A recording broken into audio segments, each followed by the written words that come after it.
How to let nearby friends play music on your Bluetooth speaker on the Samsung Galaxy S25 series.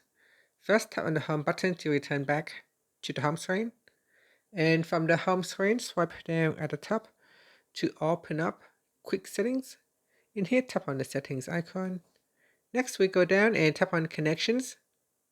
Then tap on Bluetooth. Next, make sure you already pair your phone with a Bluetooth speakers. Then tap on the More button, and from the pop-up, tap on Advanced Settings. Then in here we go down and tap on Music Share. At the top here, tap on the toggle button to turn on Music Share.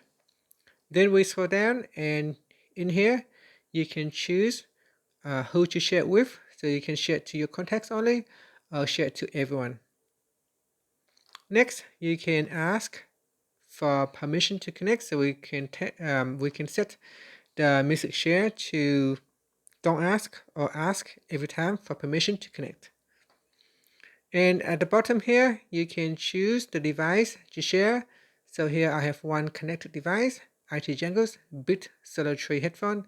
So I can tap on the toggle button to turn it on, and it is now available for other people to connect to my phone and share the music to my speaker or headphone. Finally, tap on the back key or tap on the home button to return back to the home screen. Thank you for watching this video. Please like and subscribe to my channel for more videos.